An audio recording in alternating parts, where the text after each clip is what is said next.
Well, there you are. Come sit beside me for a while. I've got the chair ready and the stories waiting. Tonight, I'm going to tell you about 100 little things from 1970s America. The kind of moments you might have forgotten, but I still remember like yesterday. Are you ready? Let's begin. In 1970, the average American house cost about $17,000.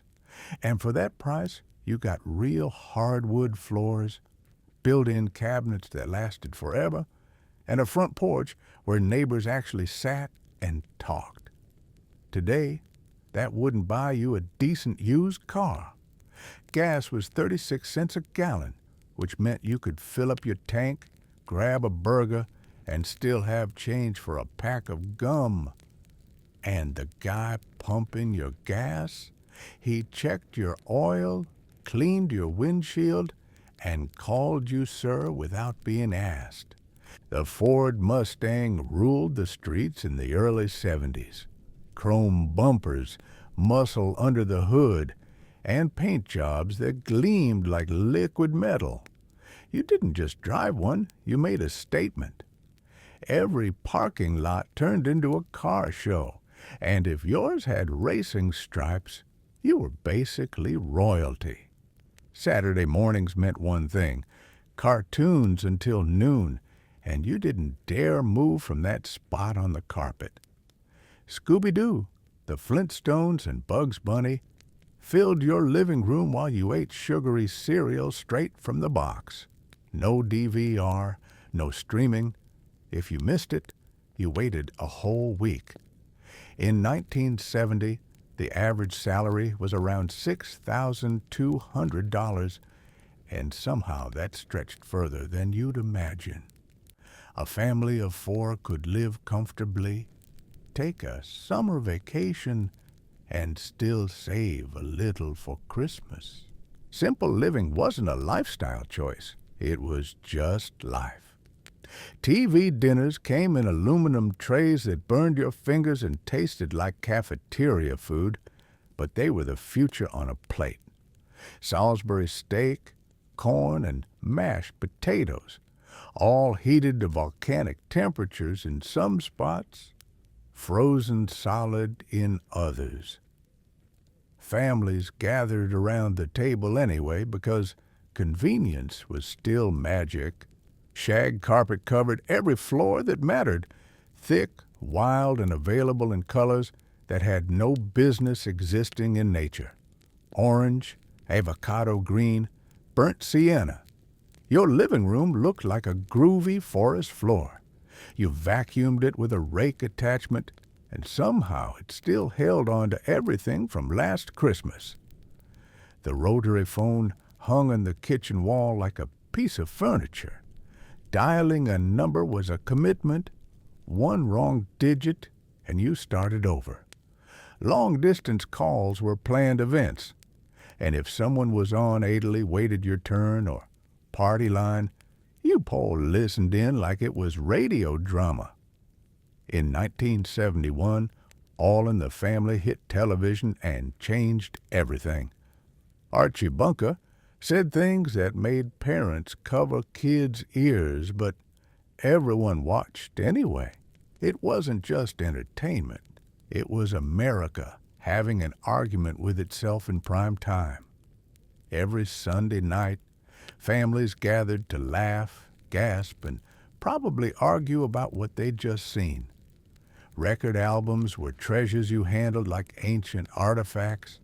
You saved your money, rode your bike to the record store, and spent an hour deciding between Led Zeppelin and Pink Floyd. The album cover was art, the liner notes were scripture, and that first needle drop, pure magic crackling through your speakers. McDonald's was still figuring itself out in the early 70s. The golden arches, the red and white tile, Ronald McDonald looking slightly terrifying. But a Big Mac cost 65 cents and came wrapped in paper that crinkled like Christmas morning. You didn't eat in your car. You walked inside, slid into a booth, and made it an event. Drive-in theaters were having their last golden moment before multiplexes took over. You loaded the family into the station wagon, paid $3 for a carload, and watched 2 movies under the stars. The speaker hooked onto your window and crackled with distant sound, but nobody cared. You were at the movies in your pajamas. Bell-bottom jeans weren't just pants. They were a way of life. The whiter the better. And if they didn't flap in the wind when you walked, you weren't doing it right. You paired them with platform shoes that added 3 inches to your height and made walking an adventure. Every step was a small risk, but style trumped safety every single time. Your school had 1 computer, and it filled an entire room. Punch cards, tape reels spinning like hypnotic wheels, and printouts that came on paper with perforated edges. If you got to touch it, you were basically an astronaut. Most kids had never seen a computer, but everyone knew they were the future. In 1972, Pong arrived and changed home entertainment forever. 2 white paddles, 1 white dot, endless hours of beep, boop, beep. It looked like a cave drawing compared to today, but you played until your thumbs cramped. Video games weren't just born.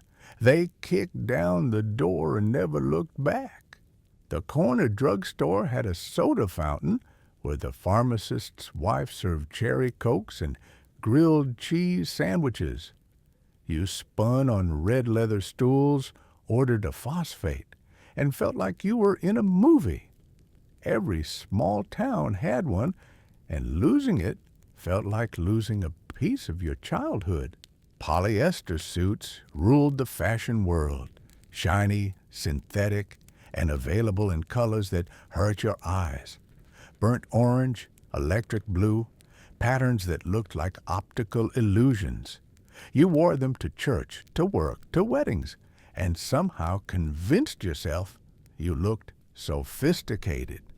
They didn't breathe, they didn't wrinkle, and they probably could have survived a nuclear blast. The family station wagon was the ultimate road trip machine. Wood paneling on the sides, bench seats that fit 4 kids across, and a cargo area big enough to camp in. No seat belts in the back, no airbags, no safety ratings, just you, your siblings, and the open highway. If Dad hit the brakes hard, you became temporary projectiles.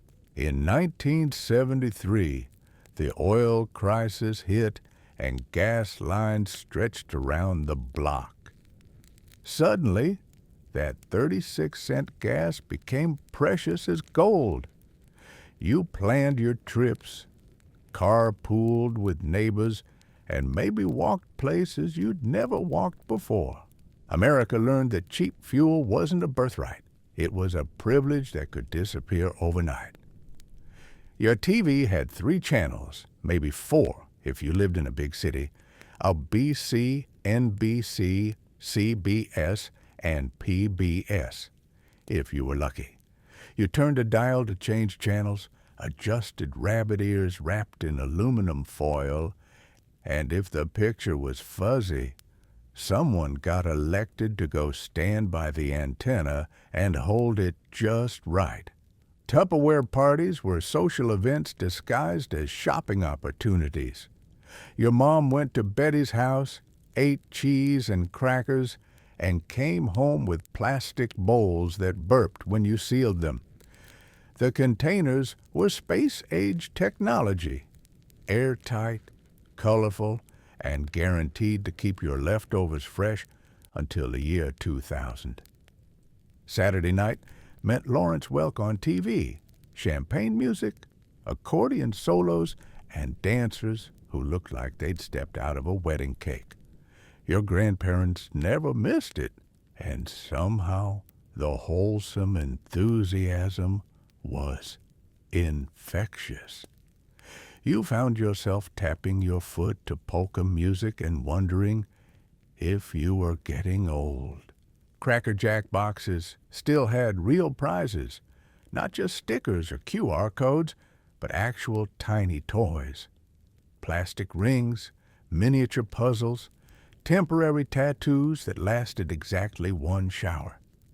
You dug through caramel corn like a treasure hunter, and finding that little package was better than Christmas morning. Every grocery store had S&H green stamps, little squares of potential that you licked and stuck into books like the world's most boring jigsaw puzzle. Fill enough books, and you could redeem them for toasters, blenders, or lawn chairs. It turned shopping into a game, and every purchase felt like progress toward something better. The local drive-in restaurant was where teenagers gathered to see and be seen. You pulled up in your car, flashed your headlights, and a car hop on roller skates glided over with a tray that hooked onto your window. Root beer floats, chili dogs, and onion rings that could stop traffic. If you were brave enough to ask someone to go steady over French fries and a milkshake, that was romance. Phone booths stood on every corner like tiny monuments to privacy. You fed them quarters, closed the folding door, and suddenly had your own private office. Clark Kent had it right. Sometimes you needed a place to transform, even if it was just to call your mom and ask for a ride home. Your local 5 and dime store was a wonderland crammed into one building. Everything from penny candy to fishing tackle, sewing supplies to cap guns. You wandered the narrow aisles like an explorer, and the elderly clerk behind the counter knew every item's exact location.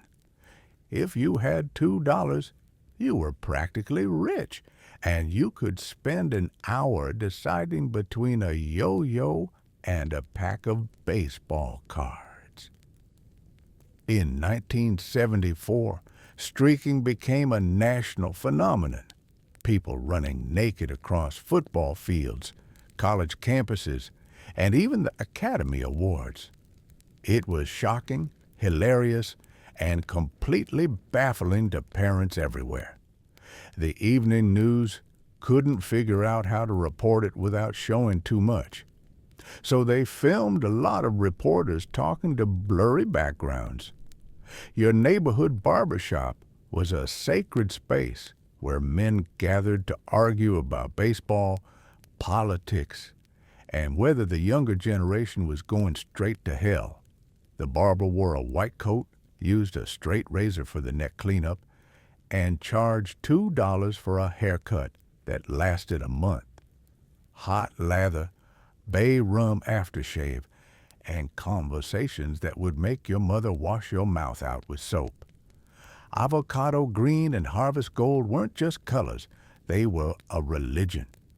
Kitchen appliances, bathroom fixtures, shag carpet, even toilet paper came in these earthy tones. Your refrigerator matched your stove. Your stove matched your dishwasher, and everything looked like it had been dipped in autumn. If your kitchen wasn't coordinated, you weren't keeping up with the Joneses. It can. The ice cream truck played the same tinkling melody that could be heard 3 blocks away. Kids abandoned whatever they were doing and sprinted toward that magical sound, clutching sweaty quarters and praying they wouldn't miss it. Bomb pops, drumsticks, and those face-shaped popsicles with gumball eyes. Summer tasted like artificial strawberry and melted faster than you could eat it. In 1975, Jaws hit theaters and scared an entire generation out of the ocean. Suddenly, every swimming pool became suspicious, every bathtub a potential death trap. The mechanical shark looked fake in daylight, but in a dark theater with surround sound, it was the most terrifying thing anyone had ever seen. Beach vacations were never quite the same. Your family car had an 8-track player, and you fed it cartridges the size of paperback books. The music sounded like it was coming through a tunnel, tracks switched in the middle of songs, and the tapes eventually got eaten by the player. But when your favorite song came on, you turned it up and sang along like you were performing at Madison Square Garden. Mood rings changed color based on your body temperature, but everyone believed they revealed your emotional state. Black meant stressed, blue meant calm, green meant happy. You stared at your finger like it was a crystal ball, convinced that a cheap piece of thermosensitive plastic could unlock the mysteries of your teenage heart. They broke within a week, but for that brief time, you felt like you had superpowers. The local bowling alley was the social hub of small-town America. Disco lights, the crash of pins, and shoes that had been worn by thousands of feet before yours. You rented them for 50 cents, sprayed them with disinfectant, and tried not to think too hard about it. League nights meant serious business, but Friday nights were for teenagers trying to look cool while consistently throwing gutter balls. TV commercials were mini-movies with jingles that burrowed into your brain and never left. I'd like to teach the world to sing. Ancient Chinese secret, where's the beef? You knew every word, sang along during dinner, and annoyed your parents with advertising slogans they couldn't escape.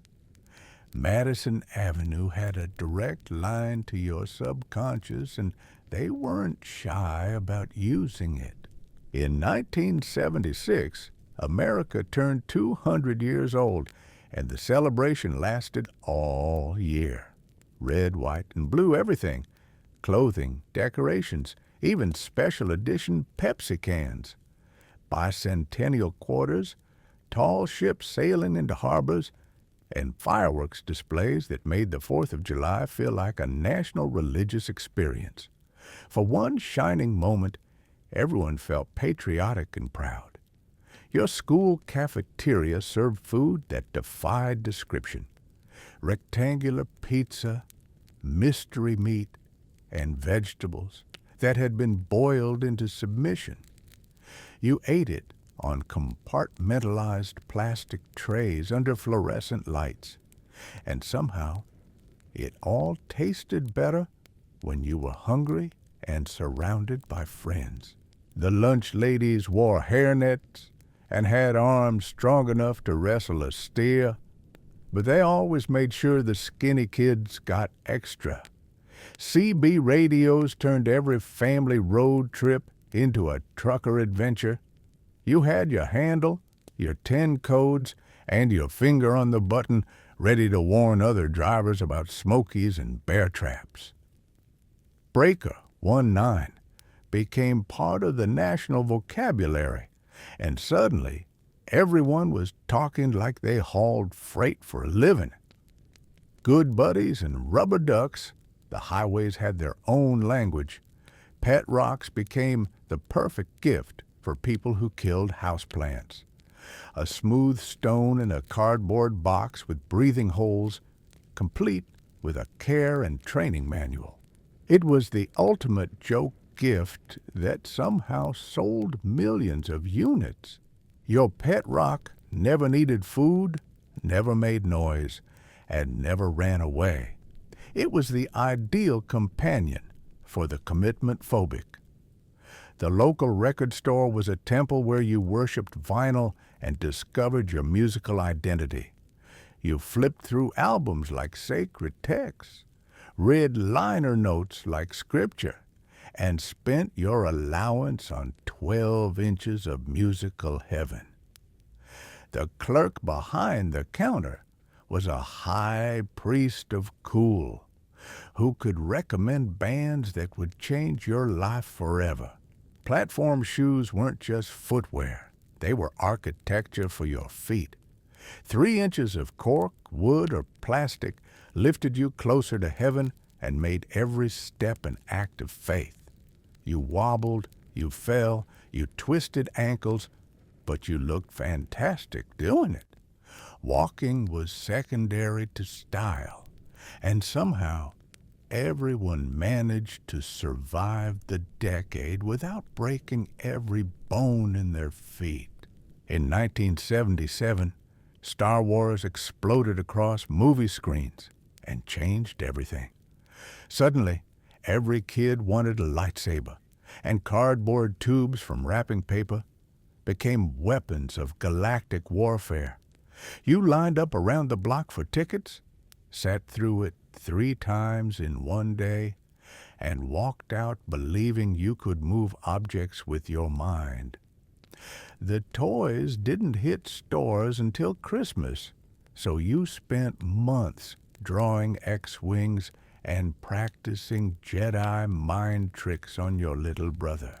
Your neighborhood had a corner store run by the same family for 30 years. They knew your name, your parents' names, and exactly which candy you'd steal if given the chance. Penny candy-filled glass jars behind the counter, Swedish Fish, Mary Jane's, and those wax bottles filled with colored sugar water that tasted like liquid disappointment. But you bought them anyway. Fondue pots bubbled on every dinner table like miniature volcanoes of melted cheese. You stabbed chunks of bread with long forks, dipped them in the molten goodness, and pretended you were sophisticated. Dinner parties meant fondue parties, and losing your bread in the cheese meant you owed someone a kiss.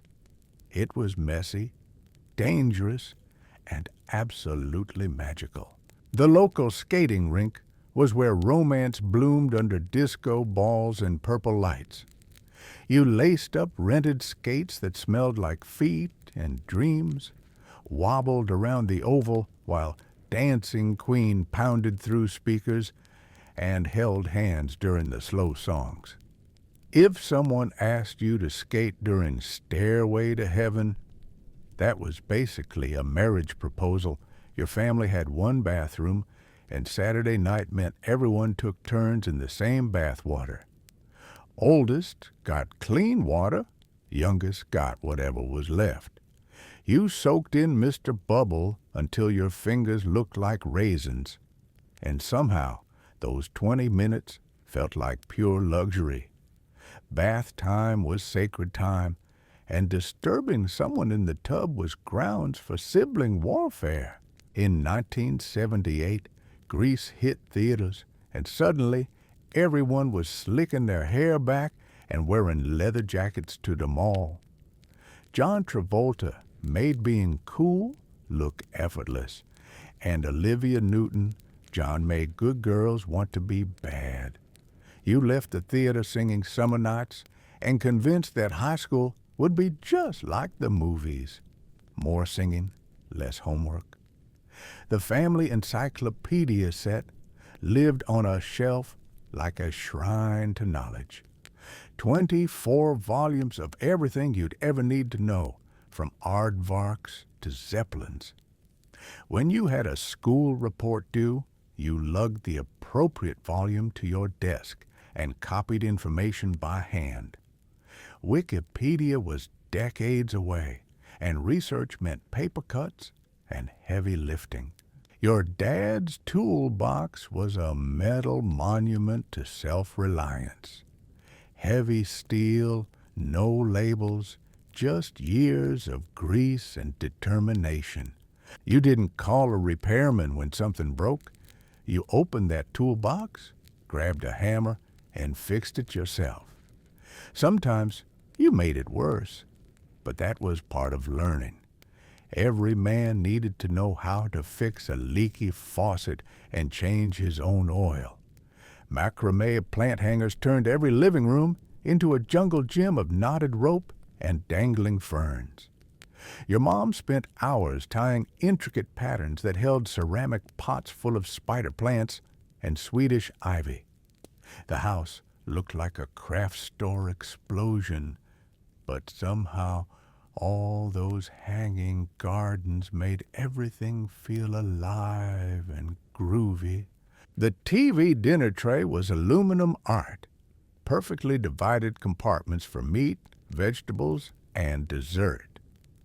You peeled back the foil, slid it into a 450-degree oven, and waited 35 minutes for what basically amounted to cafeteria food in your living room.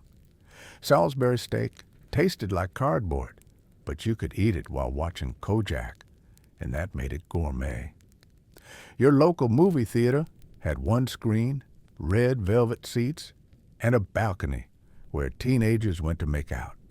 Tickets cost $2, popcorn came in real butter, and the previews were called coming attractions. You bought your snacks at the concession stand or smuggled in candy from the drugstore next door. Everyone knew. Nobody cared.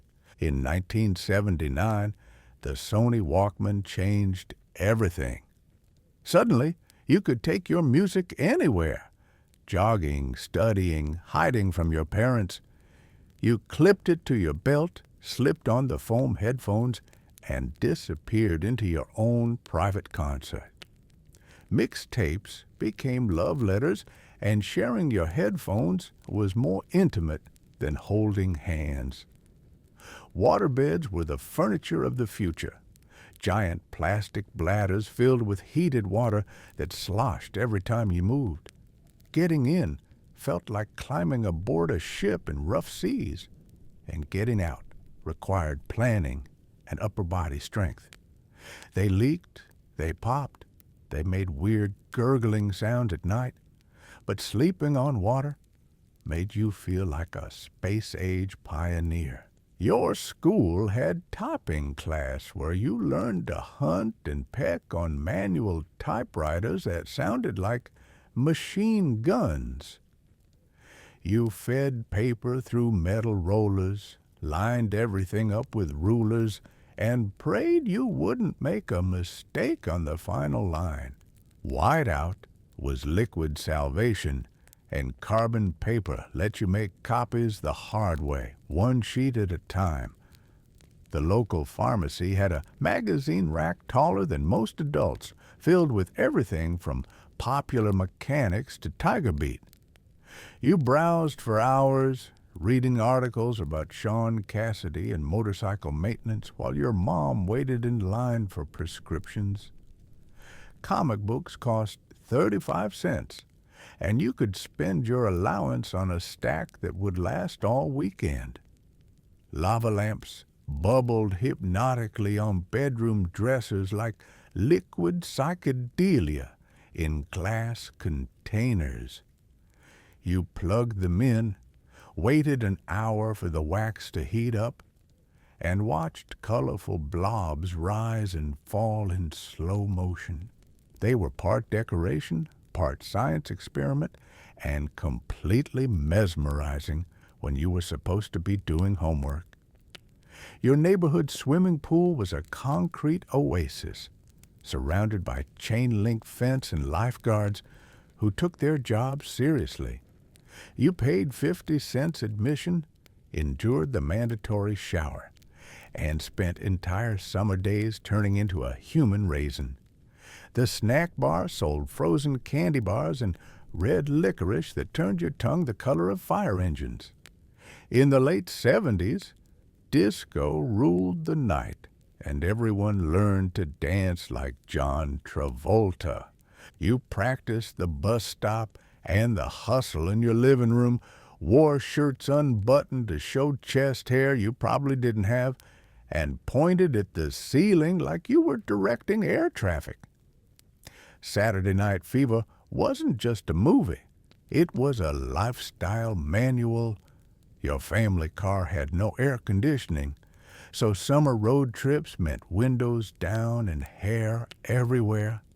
You stuck your hand out the window to feel the resistance, played license plate bingo, and counted dead skunks until someone got car sick. Rest stops were adventures, and every Howard Johnson's felt like discovering civilization in the wilderness. The local diner served coffee in thick white mugs that could survive nuclear war, pie that was cut into wedges big enough to share, and hash browns that were more grease than potato. You sat in red vinyl booths that stuck to your legs in summer, listened to the grill sizzle, and felt like you were in an Edward Hopper painting. Your mom had a recipe box filled with index cards stained with decades of cooking experiments. Tuna casserole, green bean almondine, and something called Chinese chicken that had nothing to do with China. Every card told a story. Church potlucks, failed dinner parties, and the gradual evolution of family taste buds. Phone numbers were 7 digits, and you memorized them like poetry. No contact lists, no speed dial, just your brain and a little black book filled with handwritten numbers. You knew your best friend's number, your pizza place, and that one kid whose parents had cable TV. Forgetting a number meant lost connections and awkward conversations with directory assistants. The evening news was appointment television. Walter Cronkite, Dan Rather, and Tom Brokaw delivering the day's events with authority that made you believe everything they said. You watched at 6:30 sharp, learned about Vietnam and Watergate between commercials for laundry detergent, and trusted that these men knew what was important in the world. Corner barber shops smelled like bay rum and belonged to men who'd been cutting hair since Eisenhower was president. You sat in chairs that pumped up and down with a lever, got your neck shaved with a straight razor, and listened to conversations about baseball and politics that would make your mother blush. $2 got you a month's worth of haircut, and the barber remembered exactly how you liked it cut. Your local 5 and dime had wooden floors that creaked and aisles packed with everything from fishing hooks to birthday cards. The candy counter stretched along one wall like a sugary museum. Jawbreakers, licorice whips, and those wax lips that made you look like a vampire. You handed over your allowance and walked out feeling like Rockefeller with a paper bag full of treasures. Polaroid cameras made you a magician. Point, click, and watch a blank square slowly bloom into a photograph right before your eyes. You waved it in the air like that somehow helped, waited for faces to appear through the chemical fog, and suddenly had a memory you could hold in your hands. No dark rooms, no waiting, just instant magic that fit in your pocket. TV repair shops lined every commercial strip, filled with men who could bring your dead television back to life with a screwdriver and a handful of vacuum tubes. You carried your broken set like a wounded soldier, watched the repair guy poke around inside with a cigarette dangling from his lips, and prayed it wouldn't cost more than a new one. Your school principal paddled troublemakers with a wooden board that had holes drilled in it for maximum velocity. You bent over, grabbed your ankles, and took your punishment like everyone before you. Parents didn't complain. They thanked the principal and promised you'd get worse when you got home. Discipline wasn't a debate, it was physics. Penny arcade machines lined boardwalks and pizza parlors like mechanical fortune tellers. You fed them coins and watched tiny dramas unfold behind glass. Haunted houses with skeletons that popped out, cowboys who drew their guns in jerky stop motion, and fortune tellers who dispensed wisdom on cards that smelled like motor oil. The local hardware store was run by a man who knew the thread count of every bolt in the building and could find exactly what you needed, even if you couldn't describe it properly. You walked in with a broken piece of something, laid it on the counter, and watched him disappear into the maze of bins and boxes. He always came back with the right part. Your family doctor made house calls with a black leather bag that contained mysteries and healing. He took your temperature with a glass thermometer, listened to your heart with a stethoscope that was always cold, and somehow made you feel better just by showing up. Insurance was simple, bills were reasonable, and your doctor knew your whole family's medical history by heart. Saturday afternoon matinees were where kids went to be cowboys, astronauts, and detectives, the price of admission. You bought your ticket for 75 cents, sat in the dark, eating milk duds, and cheered when the good guys won. The theater smelled like butter and dreams, and every movie was the greatest thing you'd ever seen. Your mom's purse was a portable pharmacy that contained Band-Aids, aspirin, tissues, hard candy, and solutions to problems you didn't even know you had. You dug through it looking for gum and found receipts from stores that closed years ago, lipstick tubes worn down to metal, and enough loose change to fund a small expedition. The neighborhood pool hall was where men went to smoke cigars, drink beer, and pretend they were Minnesota fads. Green filled tables under hanging lights, the click of balls and chalk dust floating in the air like snow. You weren't allowed in until you turned 18, but you pressed your nose against the window and watched the masters work their magic. Drive-up banks had pneumatic tubes that shot your deposits through the air like tiny rockets. You watched the canister disappear into the building, heard it whoosh through the pipes, and waited for it to come back with your receipt and a lollipop. It was banking by air mail, and somehow that made your allowance feel more official. Your neighborhood had a knife sharpener who drove a truck with a grinding wheel and a bell that announced his arrival like an ice cream man for adults. Housewives emerged from their kitchens carrying dull blades, and he'd make sparks fly until those knives could slice paper. 5 minutes later, your mom's carving knife was sharp enough to perform surgery. The 1970s weren't perfect, but they were real. When handshakes meant something, neighbors knew your name, and life moved at a pace that let you actually live it. Those days are gone, but the memories remain, floating in our collective consciousness, like those lava lamp bubbles we all watched for hours. Maybe that's what we miss most. Not the polyester or the shag carpet, but the feeling that time belonged to us instead of the other way around. Well, now look at that. The night's grown quiet, and we've talked straight through it.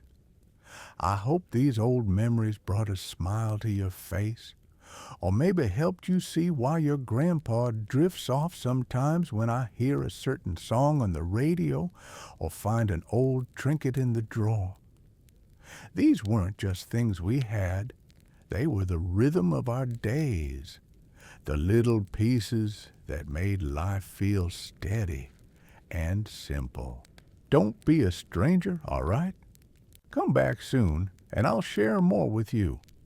Maybe the story of when we first got a microwave, or the time folks thought computers were just a silly fad. And if there's something you want to know, you just ask me. Take care in that busy world of yours, and remember, the old ways weren't always wrong, just different. Good night, kiddo. I'll be right here when you're ready for the next story.